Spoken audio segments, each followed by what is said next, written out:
Welcome to the Hillsdale College Online Learning Podcast. I am Jeremiah Regan, joined again by Professor Emeritus of Art, Sam Knecht. Today we're discussing Lecture 3 of American Paintings, Everyday Americans. So we start the course, Sam, with a lecture on American heroes, famous Americans, statesmen, presidents, war heroes. But we dedicate a whole lecture to you explaining paintings of ordinary Americans, people who are merely exercising their freedom, laboring for their property, defending their rights, loving their neighbors. What's this one about? I really warmed up to the opportunity of this lecture, even though I was excited and deeply involved with the other three. But in this one, it felt like I had an opportunity to introduce people to portraits of Americans that they might not otherwise encounter. You know, these courses overall, in a mundane sort of way, will make you really great at answering Jeopardy questions. But in a nobler way, hopefully, they will excite you to learn more about American art and what it's like to be an American in general through the eyes of painters. So with Ordinary Americans lecture, we see a farmer here, a blacksmith there. We see what some might at first glance consider to be a very unattractive middle-aged woman with a stray eye, even. But I have felt that there is beauty in the truth that American painters find in their subjects, be they neighbors or newcomers or whom have you. One of my favorites from that series is one of the first ones in the lecture, and it shows a blacksmith, a guy from Philadelphia called Pat Lyon, and a guy who's great painting. Yeah, it's so fun too, because when you read about it, not only reading the picture and the clues to his story that are in the picture, but you read about him in a text, you realize, oh, this is an ex-con. Now, mind you, he was wrongfully thrown in prison, accused of forging locks for a big bank in Philadelphia in the 18 teens or thereabouts. And but he's exonerated, and when the real culprits that cracked the safe or the vault of the bank were rounded up and put in prison, Pat Lyon gets out, becomes prosperous back at his trade of blacksmithing, inventing firefighting equipment and more, and he decides to have his portrait done by an up-and-coming artist who really did a bang-up great job of representing this guy in a very non-aristocratic manner, too. This is a guy who really has his sleeves rolled up. With Paul Revere, his sleeves were not rolled up, but they were present. But in this one, the guy is working at his forge. It must be 120 degrees in the room, never mind what your hand might feel like if you're pulling a piece of molten iron out of the mouth of the forge. This is a painting that shows strength, resolve, resiliency after he is exonerated from his wrongful imprisonment, and he is heroic. Yes, he has just the hint, a whisper of a very knowing kind of wry smile, and you get the feeling that this is a man who's comfortable with the tumult of a free society in which citizens are responsible for playing a role in law, and that means they make mistakes. So he's wrongfully accused, wrongfully imprisoned, and yet he emerges and he's not expressing great grievances against he's a man who picked himself back up. Because of the good sides of the free society, he's able to be prosperous, as you say, and he's made it, and he's kind of like, see, look what I did. Yeah, but he's not flipping off the viewer either. He's proud, and he is strong, and he's going to make it. And that's a lesson for us all, to rise above that kind of adversity. You mentioned the middle-aged woman who doesn't meet the classical ideal of beauty, and that's Anna Christina by Andrew Wyeth. Why did you choose to include this painting in the lecture? Well, I was intent upon getting a Wyeth in somewhere, and it seemed natural here because Andrew Wyeth, he was a master of seeing the poetry in the particular, to the dignity in an everyday person. Anna Christina was someone whom he had painted in a legendary work that a lot of people are quite familiar with, Christina's World, which is done in the late 40s. But about 20 years later, Andrew decides to make this painting, which it's arresting. She does have a straying eye. One eye seems to be looking in one direction. The other one is focused upon us as viewers. And she is a little world weary. She's kind of overweight. She's wearing a flowered dress, which is sort of homespun looking, very unremarkable and unfashionable. It was like Wyeth was deliberately saying, look at this person, experience their humanity, their resolve, their sense of being a survivor. Anna Christina was somebody who lost the use of her legs due to polio in her youth. She got around by dragging herself on a floor or on a little chair and just stumping along in her house. This is a painting which is, I won't say brutally honest, but it's surgically honest, but done with loving care. And I think that really shines through the work. Some people might find it a little hard to look at, but the more you look, the more you sense the real existence, the kind of combination animal and spiritual soul that's present in the work. And worthy of taking the time to examine. Exactly. There may be out there the sense that an appreciation of painting is something for highbrow people, for elites, and it's really a realm that is exclusive to everyday Americans. But this entire lecture and the paintings that you discuss and that you portray in it seem to turn that narrative or that position on its head. Yeah, well, one of the challenges of the course was to try to give the audience a sense of real highlights in American painting that you really should know, but then also throw in some works that are not in the, so to speak, official canon of what you find in standard textbooks on American art history. So it felt like, okay, we need to have some things that people may be familiar with, like American Gothic by Grant Wood, but let's pull back the curtain and look at some of the great Indian portraits by George Catlin, or Grant Wood's American Gothic, or Harvey Dinnerstein's scene of a mother and daughter on a New York subway, for example. So it's all part of our American canvas. And to help you keep track of that canvas, because Sam features dozens of paintings in this course, we have assembled, as we always do for our courses, a study guide. These are a little bit different, though. They have a depiction of each one of the paintings that Sam discusses with the timestamp of when he discusses it within the lecture. And regular listeners will be familiar with this. I appreciate those of you who learn with us on podcasts, and I'm very glad that you do so.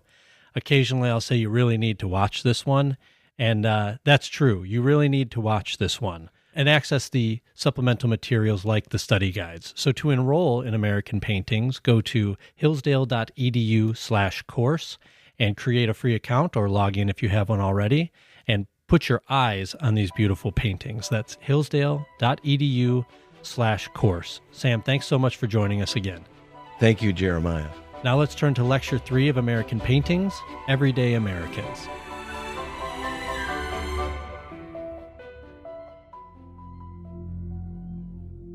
Welcome back. So far in this series of lectures, we've studied patriots and presidents. We've looked at the American scene, its beautiful, broad landscapes. Now it's time to balance the scales and see paintings that deal with common folk, the common man. After all, this is a country where all men are created equal. I want to show you the great variety and ingenuity and dignity with which American portrait painters have dealt with our populace. We'll start with a painting titled Pat Lyon at the Forge. It was done between 1826 and 27. The artist here was a young 21-year-old painter named John Knecht. So the title character, Pat Lyon, who was he? Well, he was a blacksmith, an iron monger, so to speak. He was well known in Philadelphia, where he lived and worked, for fashioning iron padlocks for bank vaults. He was the best in town for that. And all was going well in his business until a huge bank robbery took place. And of course, they pointed the finger at Pat Lyon, who had made the locks, suggesting that he had kept a key, an extra key, for himself. He was thrown in jail, and he languished there for a number of months. But eventually, they found the real culprit, who confessed.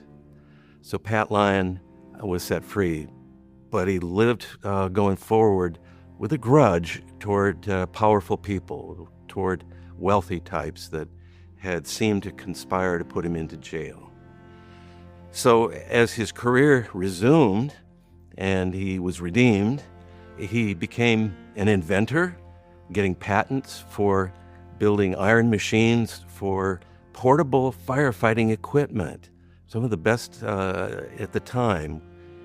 And with his newfound or newly recovered wealth, he decided to have his portrait done.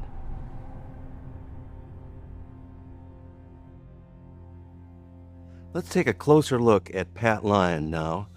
I'm sure that as your eyes see this painting for the first instant, that you're drawn to his head, his magnificent head, and also his shirt, gleaming white.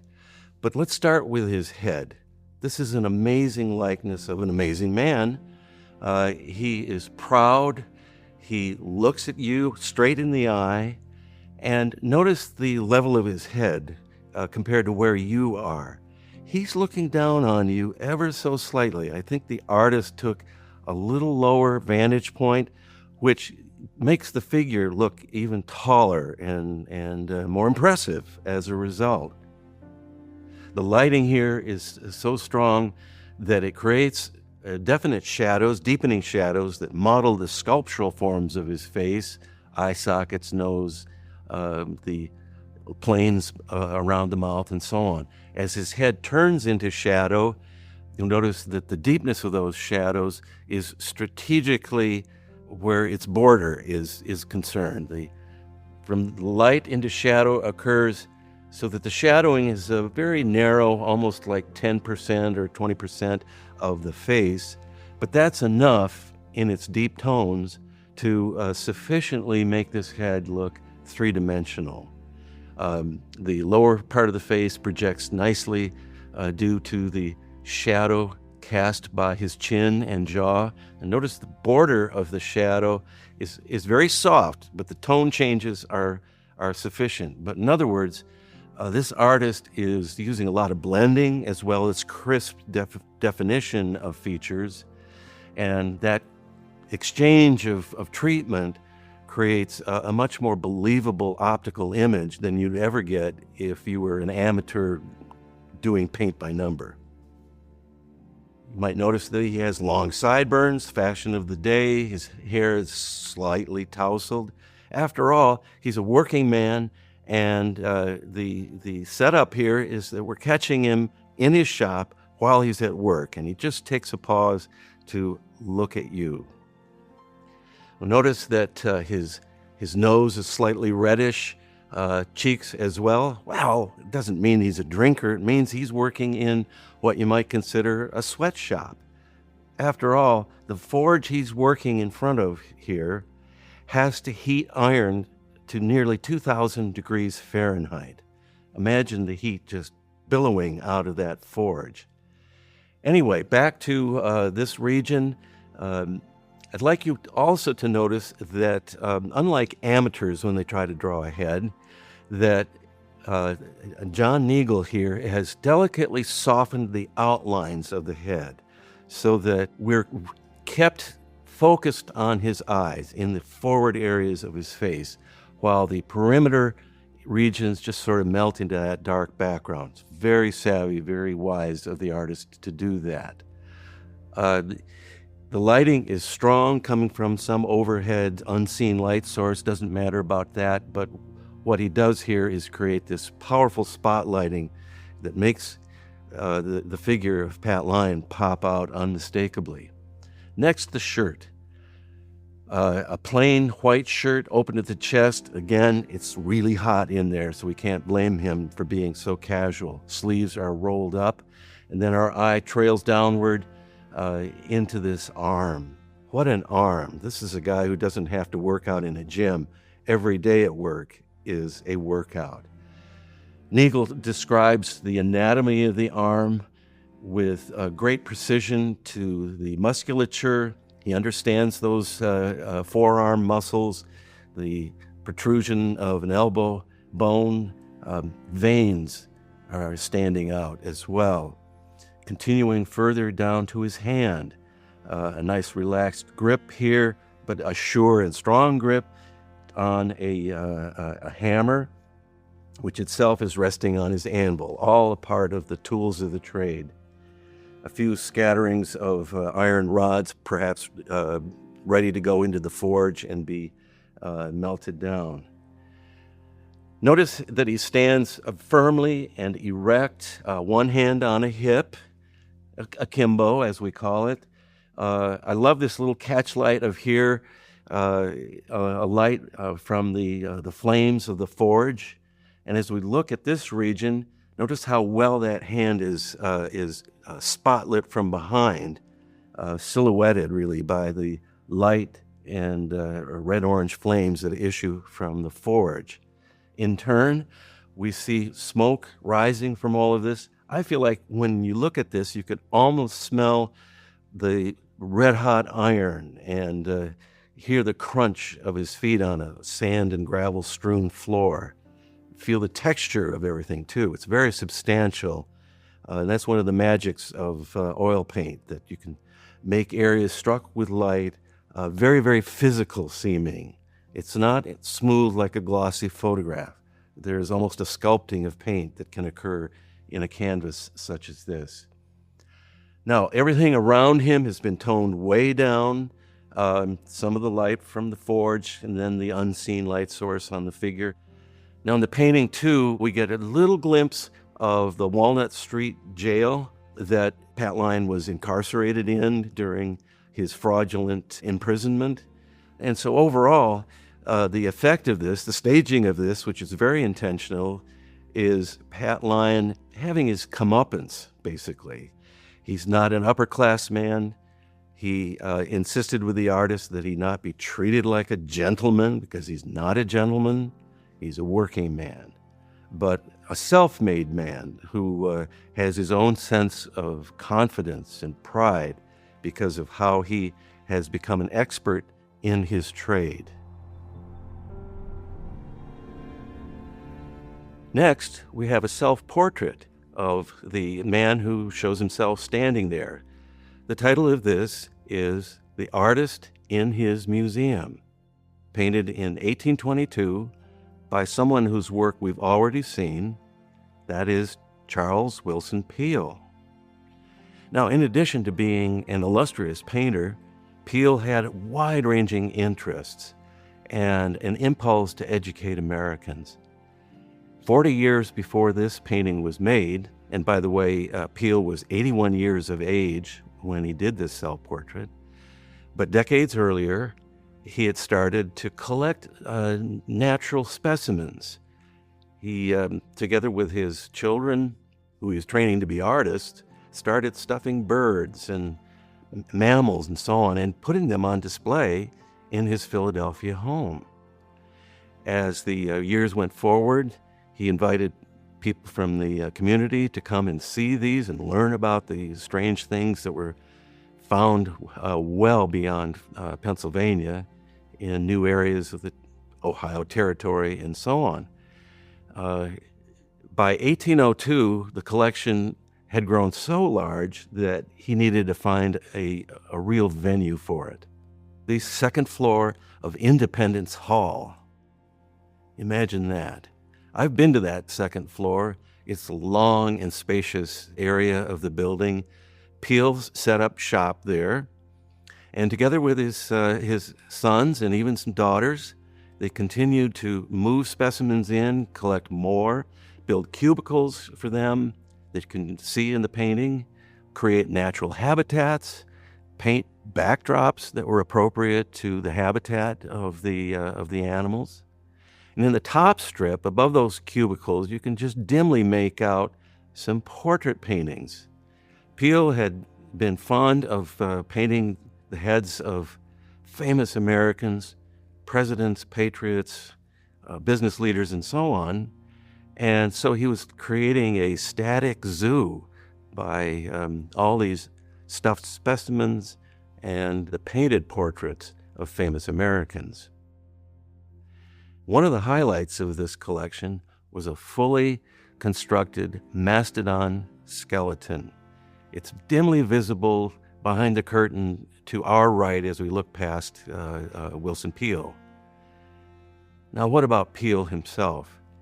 He stands there inviting us to join him and tour this display. You could almost imagine this painting parked outside the entrance door or the top of the stairs at Independence Hall, where he would beckon you in. He reveals the collection with a tantalizing glimpse of what we can see beyond, and with his left hand seems to reach forward to invite us in. Notice on the floor in front of him, there is a wild turkey waiting to take its place in the collection. So overall, this is a painting which is quite remarkable and suggests that Peale had a personal mission to enlighten American citizens, at least anyone that could make their way to Independence Hall and feel the history and see what America had to offer more broadly. And finally, on the right of this painting, we see an artist's palette readied with paint, with brushes showing. That's Peale's way of signing this and indicating his pride as an artist and how his belief really is that art and science must meld together, and that a scientist and an artist alike should use reason, close objective observation, and all of their skill to understand nature and to replicate it and inform the public about it.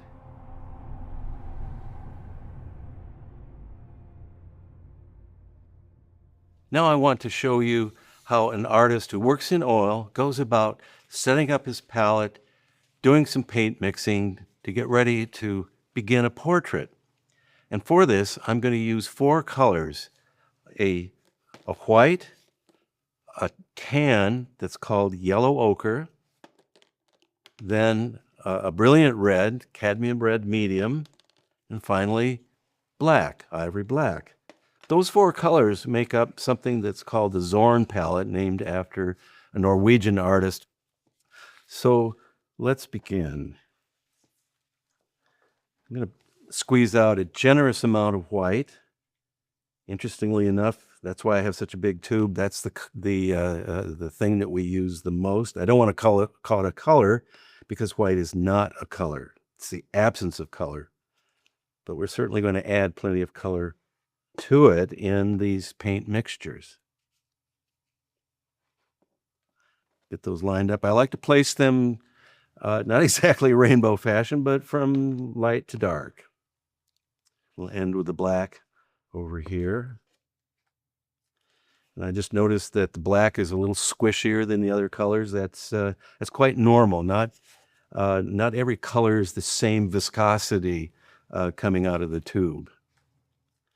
Okay, so here we go. I'm going to start a chain of mixtures with the white and the yellow ochre. Using a palette knife, as you see here, just get that going. And pick up a little more ochre for that first mixture.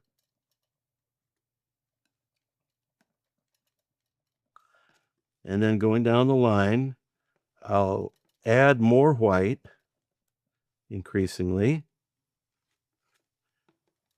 for different lengths in this color chain.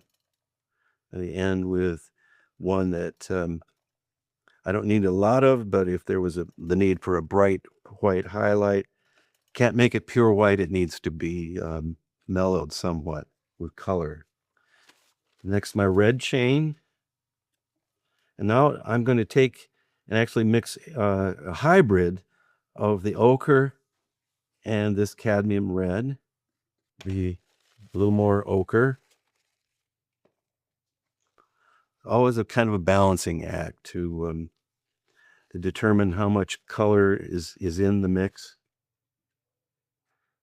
Okay, that gives us something that's trending a little bit rusty, which is going to be handy for the middle third of the face, which tends to have more ruddiness in it.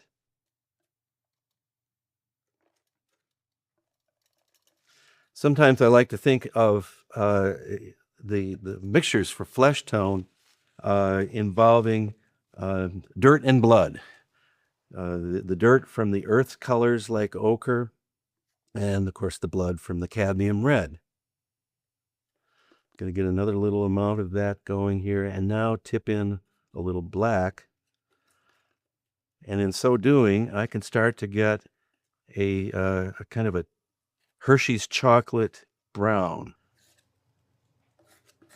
And then I'll get last chain that I want to use in this setup. That will be some mixtures of black and a little bit of the other colors. So I get a colder, really, really dark brown here, and have a few variations on that simply by adding more white. Now, when I'm working on a commissioned portrait, I have the luxury of a great deal of time. I will get more mixtures out with more earth colors, several different reds, a rusty brown called burnt sienna, and just get more keys on my piano, so to speak. And now I'll just demonstrate a really super fast beginning of a portrait where I might do a minimal amount of line work, tipping the brush into some mineral spirits to smear things around. Actually, what I'm thinking about, since I'm not looking at a person, I'm nevertheless thinking about a recent portrait that I did of a friend and colleague, Jeremiah Regan. And now what I'm attempting to do is to create a blocked-in shadow. The process is pretty much like starting from the inside and going out, and instead of being an outline fill-in approach, paint by number approach, this takes us into a realm where these aggressive, bold beginnings nevertheless can lead to a good start to a casual portrait. All right, well, I've got some shadows blocked in, and this reminds me of something that Van Gogh said in a letter once, that the biggest problem the painter has is dealing with what we call white paper fright, or white canvas fright, as the case may be. It's as if the blank canvas stares at you and dares you with making even the first mark. So it's helpful to break the ice, to plunge in and get going. And I find that even background tones are an aid to drawing, that getting the form of the head, or any object for that matter, is as much a matter of inside information as it is the outside.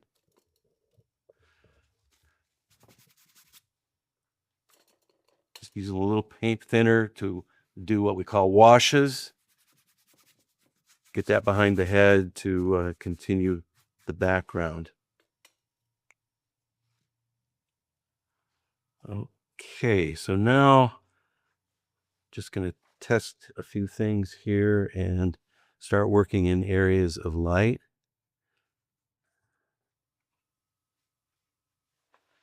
working in the region that we painters like to call the halftones. Okay, just a little bit of broad paint here in the forehead. Big important set of planes. Don't turn that much, but they do operate together for a big region of light.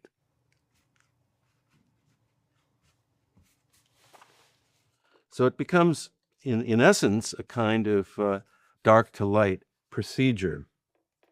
And pulling the light strokes back into the shadows, if you have to do any blending. So right now I'm just trying to kill the white. Some artists like to call this blocking. I'm just going to soften that edge a little bit because soft edges tend to turn very nicely into depth. If you have a sharp edge that's on the perimeter of the form, it's liable to flatten things out because sharp edges want to come forward where soft edges will go back.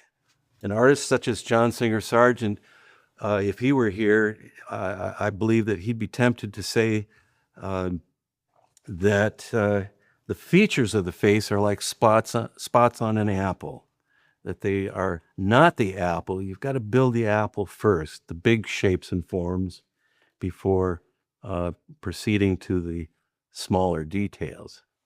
Now, as I look at this, I feel like, okay, I could get a little bit more tone in the eye sockets and maybe deepen that and so on. But by keeping the whole painting moving, you stand a better chance of winding up with a head that looks organically unified. Well, that's enough, I think, to give you a good idea of how to launch a painting by blocking in broad shapes of dark, medium, and light. I think this gives the artist a chance to get a more organic, unified product, a head that reads in totality instead of looking like it's made up of lots of little pieces like a mosaic.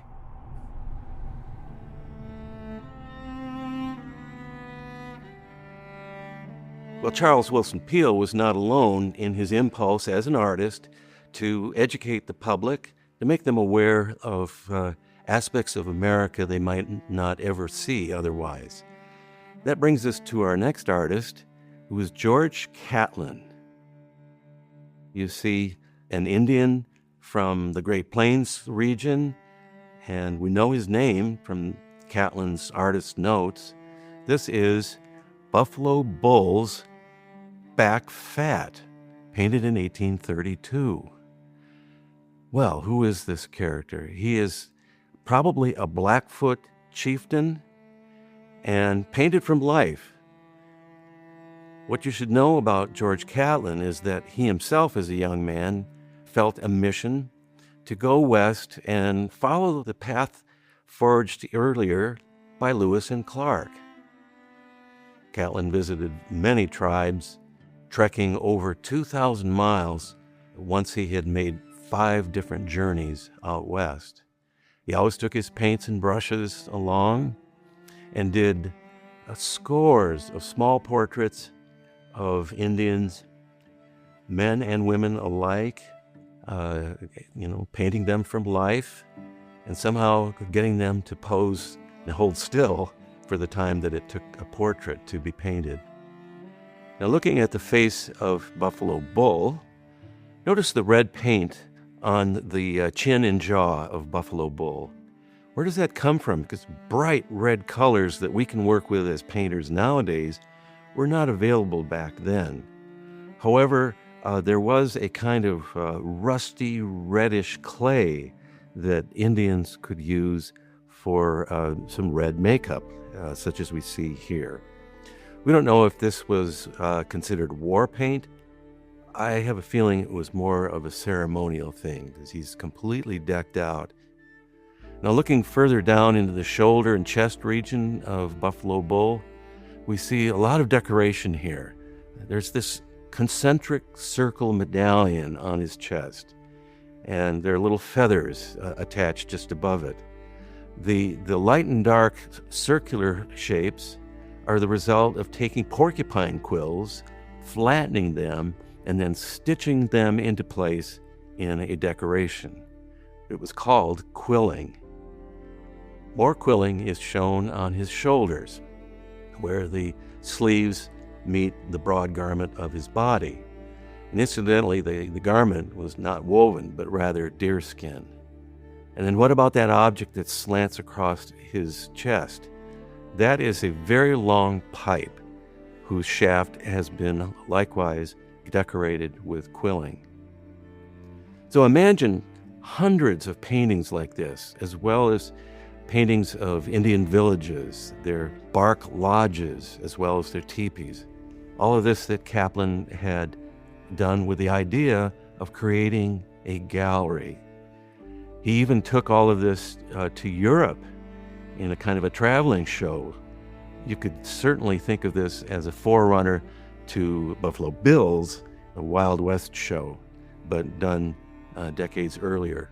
When he took it to England, he even took Indians along to do dancing. So it was really quite a production. We go now to a painting called A Ride for Liberty, The Fugitive Slaves. This was done by painter Eastman Johnson, and it purports to be an eyewitness account, something that Johnson saw in 1862 when he was going along with the Union Army getting ready for the Battle of Manassas. He even wrote notes on the back of the painting, which he happened to fashion on a piece of cardboard, of all things, but that was what artists often did when they were having to take a lot of equipment on location. Just cheap and easy, prime some cardboard with white paint, and then it's all ready to go. Well, he made notes on the date of seeing this escapade. It involves what might be a stolen horse on which is riding a family of three. A man whose hat has its brim blowing back because of the speed of the horse. In his lap is a little boy, and behind him is presumably his wife, the boy's mother. And curiously enough, she's riding side saddle, which seems rather awkward and precarious, but I have a feeling that escaped slaves such as this trio were hardly going to be concerned about correct riding posture. Now you see that this is a dark and dusky scene, meant to be understood that it's pre-dawn. There's a little bit of glow of light in the high foggy clouds overhead at the break of day, a foggy glimpse of a distant hill and woods, and then some glints near the nose of the animal.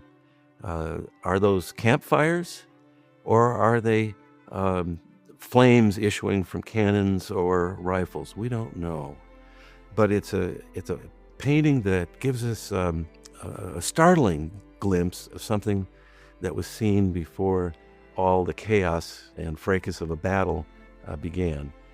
The artist has dealt with dark silhouettes that can't be missed. It's one of those paintings that you could see from 100 yards away and understand what's going on. If there was any worry about where Eastman Johnson stood on the question of slavery, I think this painting sums it up. I think he had great sympathy for the desperate plight of these slaves.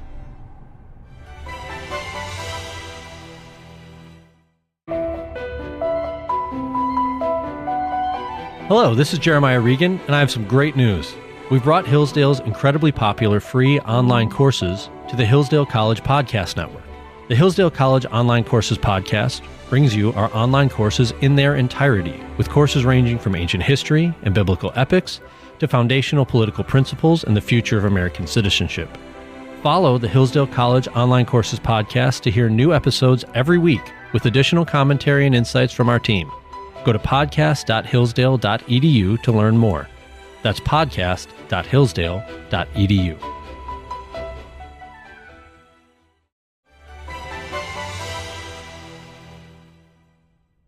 If you thought power of light and dark shapes were a feature of the Fugitive Slaves painting that we just saw, consider this one now. It's a very large painting entitled The Gross Clinic, done in 1875 by Thomas Eakins.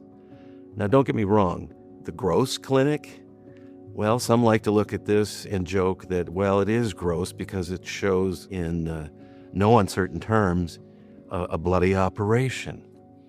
But in fact, the title comes from the main subject, the man with the tufts of hair around the dome of his forehead.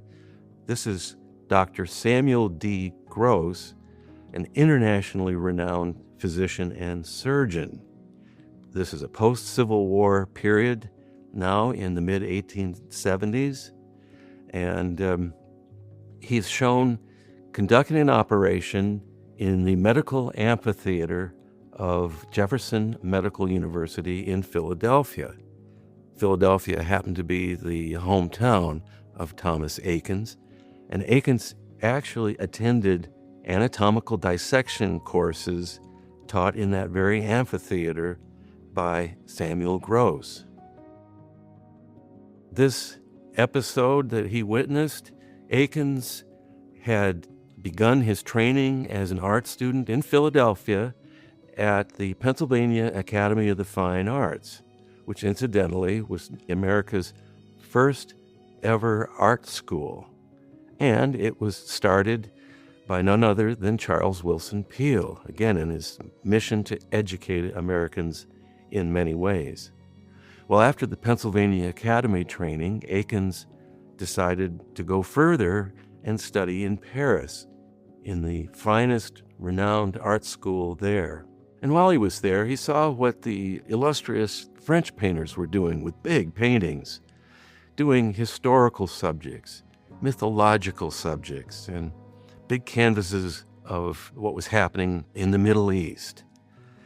Eakins came back home and resolved that he himself would do big paintings of a heroic nature, and he looked around and looked for subjects in real life, contemporary life, that he could consider heroic and worthy of his brush. He started with doing paintings of athletes, and then with the 1876 Centennial Exposition looming, Eakins conceived of doing this portrait.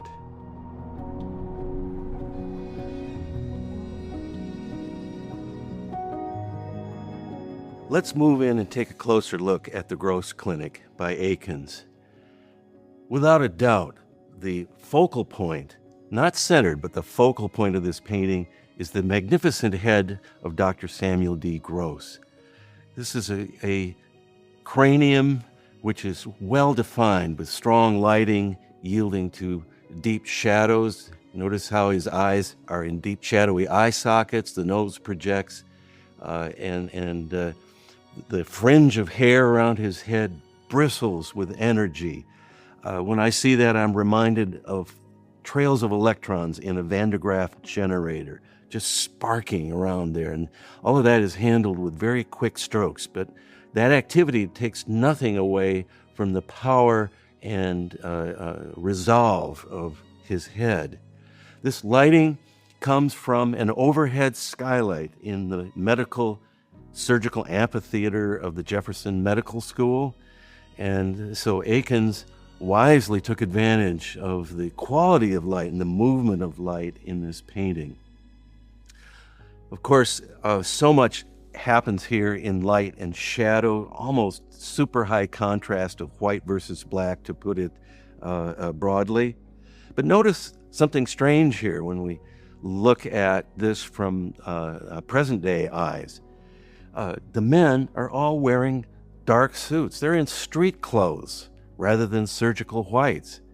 It would be a few decades before concerns for antiseptical surgical whites would be worn in an operation like this.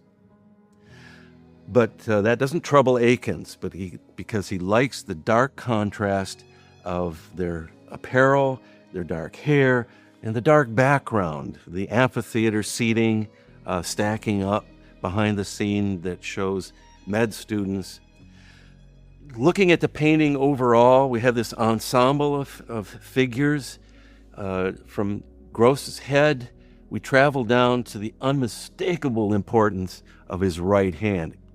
But this is the most important detail of the painting.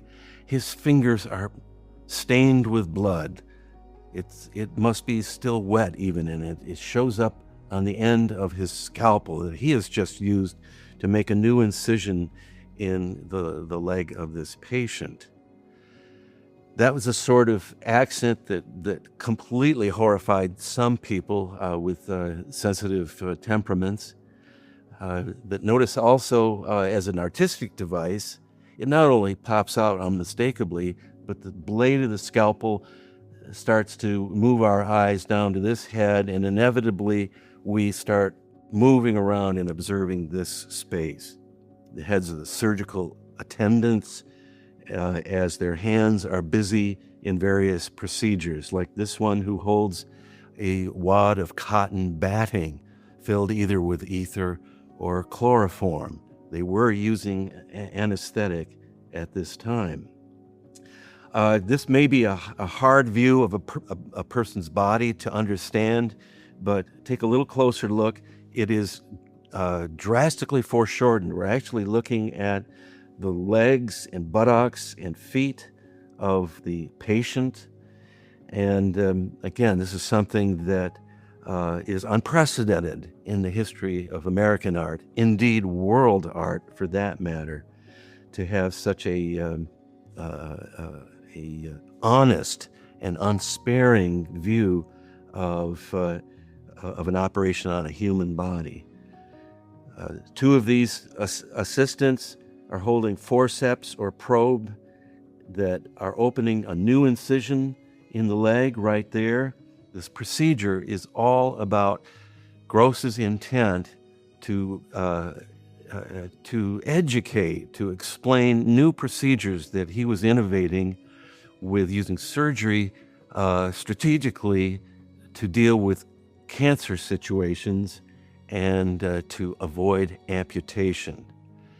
There was plenty of amputation going on during the Civil War, just 12 years or so before this. So advances in medicine are happening here, and as a result, Akins has struck upon this to find his hero of modern times, of actual times, rather than reverting to a fictional past. If you would look at this region of the painting almost as abstraction, you see that it has shapes that prong out in different directions. It's a very striking set of bright shapes here that might compete with Gross's head, but it doesn't really. But it does bring our attention to this area where Akins has sharply defined the forceps and probes. And then down in the lower portion of the painting, serving really as a base of a figure triangle, there is a tabletop here strewn with more surgical instruments. I mentioned figure triangle here. If you look at all the bright spots here together, those forms, so important to the meaning of the painting, are well confined within a triangle shape. And I don't want to neglect mention of the woman that's on the far left here. Really could be thought of as that triangle ensemble. See that hand? It's clenched in horror, in dread. And this adds to the drama of the painting. Now, in the aftermath of this, reporters certainly saw it, and some remarked favorably about it in their writings. A few suggested this is not the kind of painting you would allow your wife or your child or sensitive family members to see. But see it, they had, we have, and it's the kind of painting that has prompted one eminent modern art historian to declare that this is the finest painting from American art. There's this kind of recurring American trait of honesty, which is exemplified in Thomas Aiken's The Gross Clinic. Well, even though I've suggested that our group of paintings today are of forgotten Americans, well, this pair is not exactly forgotten. This painting, American Gothic by Grant Wood, is probably familiar to the vast majority of Americans. Grant Wood, who hailed from Iowa, painted this in 1930. In it, we see, presumably, a farmer who stands soberly staring us in the eye in very plain clothing, a black jacket and simple white shirt with buttons, no collar. He wears denim overalls beneath the coat, and he's clenching a pitchfork, holding it as if it was like a bishop's crozier. Now, looking a little apprehensive next to him is a younger woman. It is suggested that this is the farmer's daughter, not his wife.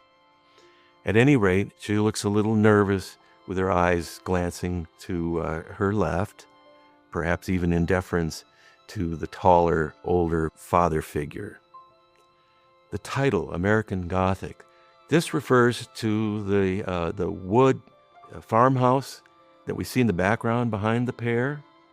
It's a board and batten farmhouse, very plain were it not for the pointed arch window above the front porch roof.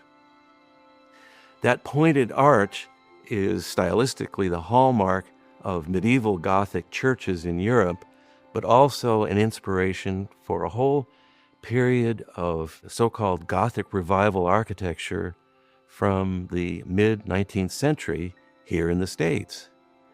It is something that suggests that there is a kind of pious overtone to this painting. You can imagine a farmer. Why would you go to the trouble of a more expensive pointed arch window with the carpentry and cutting glass involved when you could just have a simple rectangular window?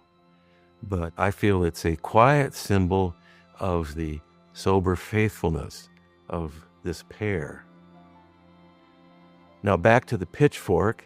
Notice how it's held parallel to the picture plane. In other words, the flat surface of the painting, this is just seemingly illusionistically tucked behind the front of the painting space, and it's held very adroitly in a vertical pose.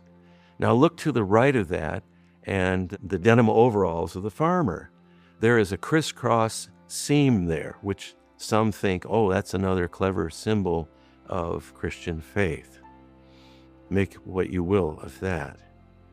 Now, in terms of the design of this painting, notice, of course, the cranium of the farmer, that round, balding head in a smooth, semicircular arc above his head. And that, you might notice, is echoed in a distant view of trees beyond the woman's head. This is sort of Grant Wood's hallmark, to take forms and make them look quasi-realistic, but then to streamline them, to kind of pretty them up, almost in a little bit of a doll-like fashion. When I see those green trees, I'm forced to think of lollipops. But kidding aside, this is a painting which was meant to be bedrock. It portrays types of people. We're not meant to see them as named individuals, but rather types, archetypes that stand for countless homesteaders and farmers sprinkled throughout the Midwest. When this was painted in the 1930s, World War I was in the past, World War II was yet to come. Artists and writers and playwrights looked to the Midwest, to the Plain States, as the heartland of the country, as if somehow the real soul of America, its virtues and character traits, were to be found there rather than on the East Coast. Now we see a painting that might be off-putting for some of you. It's titled Anna Christina. It was done in 1967 by Andrew Wyeth. Andrew Wyeth happens to be one of my all-time favorite painters. I love his work for its unflinching honesty. But many of you might be repulsed by the image of this woman. Wyeth actually considered her one of his closest friends. He had known her since his 20s when he was first introduced to her, and he painted her many times over his career until he outlived her. Now, Wyeth had painted her in his best remembered painting called Christina's World. That was where he had posed her when she was younger, wearing a bit of a skirt and crawling across a barren-looking open field, seemingly headed in the direction of the house in which she lived.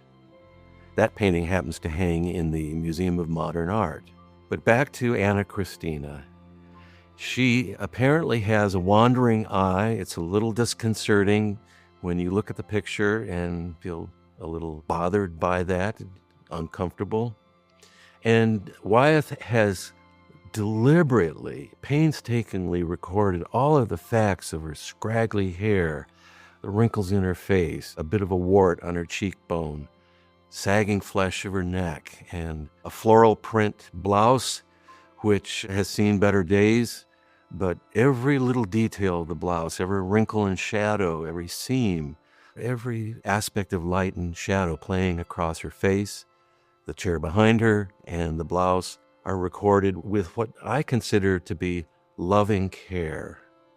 Wyeth considered her a very shrewd person with a lot of insight into other people's character. At one point, Wyeth even remarked that he felt that she was kind of the essence of New England witchcraft. Imagine that.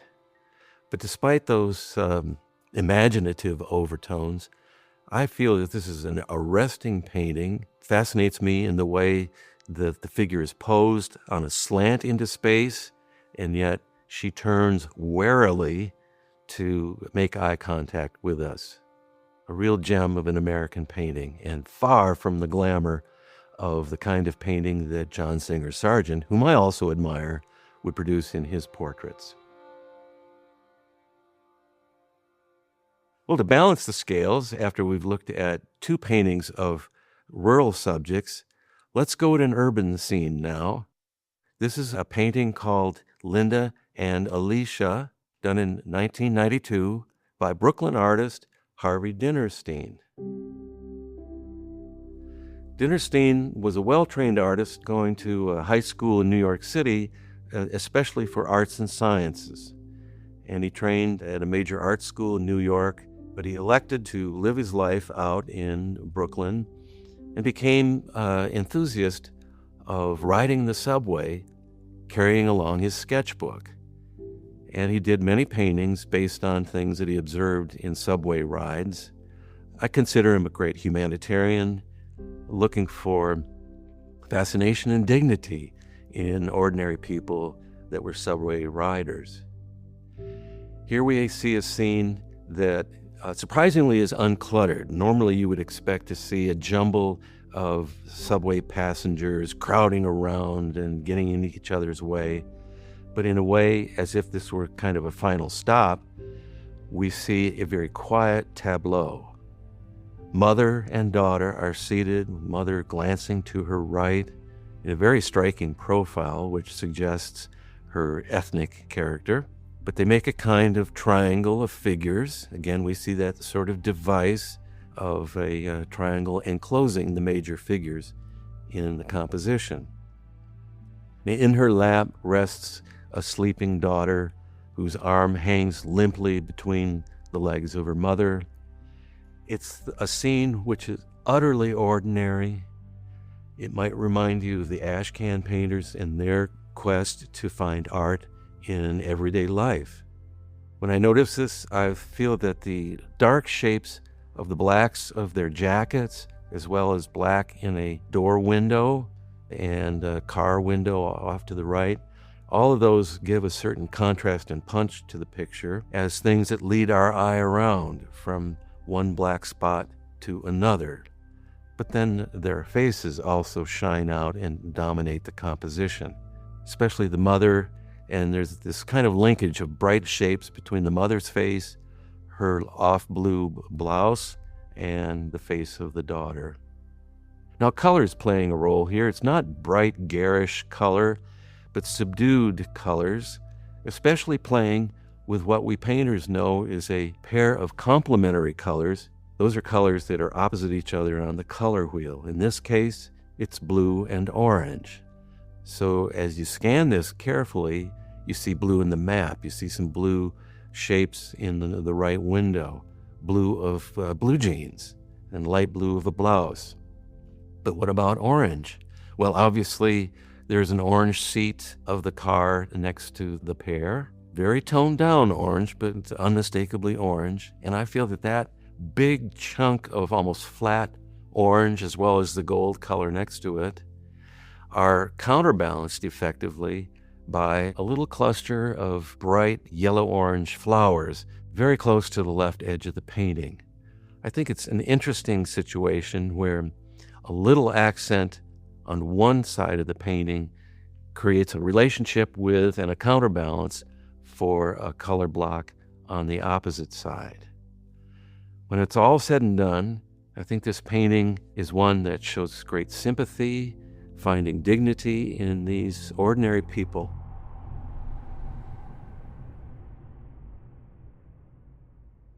Now let's look at a color mixing situation where the artist plays with complementary colors.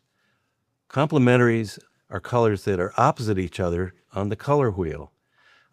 Typical pairs include red and green, Christmas colors, yellow and purple, and also orange and blue. I'm going to work with orange and blue here. You see them on my palette. I had to pre-mix the orange from some yellow and red. No big deal there. And now I'm going to get some orange on the canvas.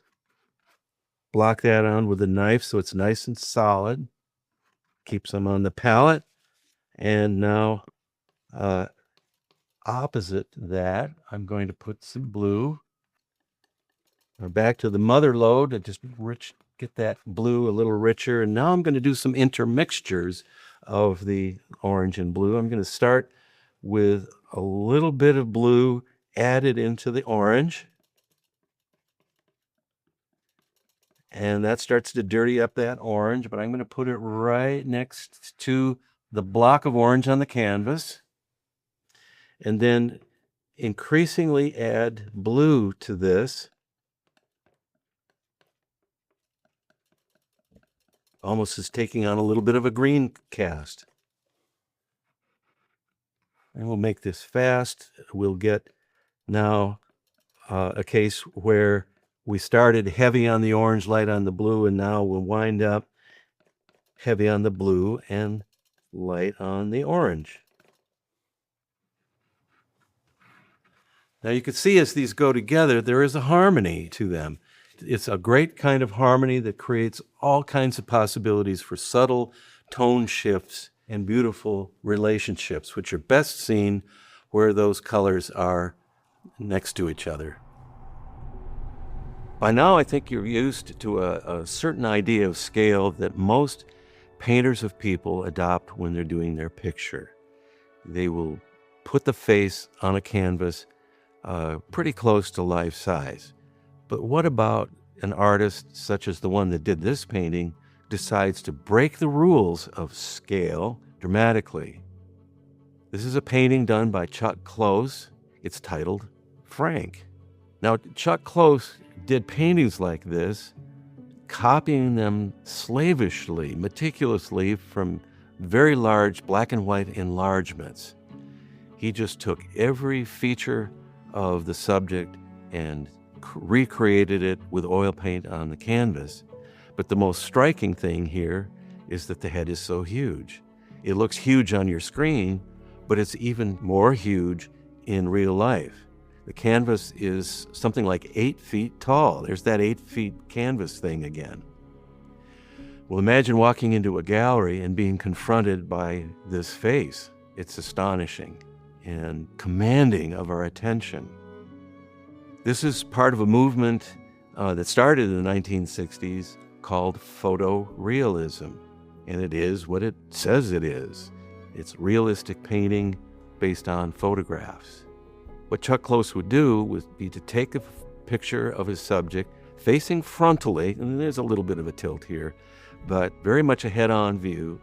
He would get those photos blown up in huge fashion, and he would grid them with horizontals and verticals, equal squares, and then he would grid his canvas for transfer. So each small grid in the photo was faithfully replicated larger in the canvas. It must have taken hours, days, months to produce a single Chuck Close canvas like this, but it's the sort of thing which made a big stir in the art world, and his reputation has been strong ever since. When in reality you step close to a Chuck Close painting, no pun intended, you find yourself drawn into little areas of the picture where, instead of just looking like individual hairs, pockmarks from acne, borders of eyeglasses, and so on, it starts to become an abstraction. Hundreds of little abstractions where you notice the paint going through contrast, through blends and shifts. So it's an unusual experience to see one of these, because from a distance, it is astonishing in its impact in looking so-called real. But up close, it starts to dissolve into a kind of fuzzy abstraction. This makes me think about how oftentimes I've heard people looking at a so-called realistic painting and said, "Oh, it's so real, it looks like a photograph," as if looking like a photograph was the pinnacle of great art. It may be impressive, but it isn't necessarily great in a kind of philosophical sense.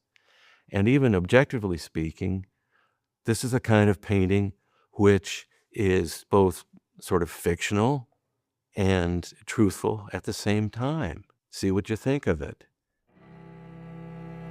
So there's a wonderful dichotomy here, a tension between the real and the unreal that we encounter in the work of photorealist painting such as Frank. You might ask, why do this? Why take an ordinary guy in street clothing, plaid shirt, and so on, and exalt him in this enormous scale?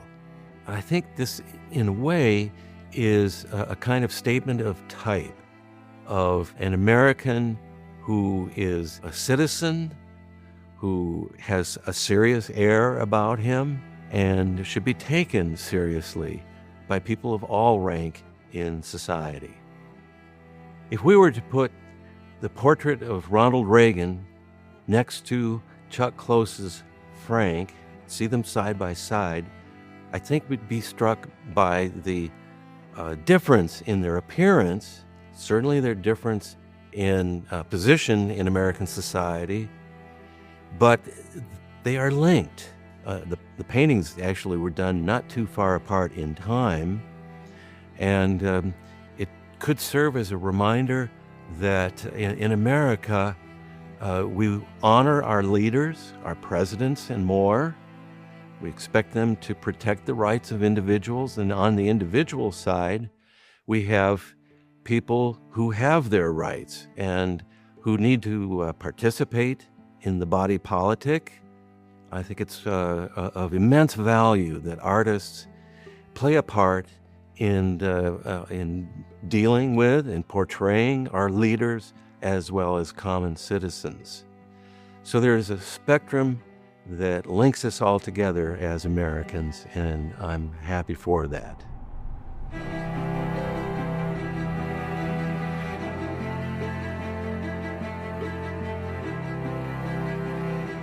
Thank you for listening to this episode of the Hillsdale College Online Courses Podcast. If you want to continue learning, please visit hillsdale.edu/course. There, you will find over 40 free online courses including Ancient Christianity, the Genesis story, classic children's literature, and many more. The courses include additional readings, study guides, fully produced videos, and you can chat with your fellow students on a dedicated forum. Upon completing a course, you will also get a certificate. All our courses are free because we believe that what you'll learn will enrich your life and that a virtuous citizen is the best defense for liberty. So pursue the education necessary for freedom and happiness at hillsdale.edu/course today. That's hillsdale.edu/course. Thanks for listening.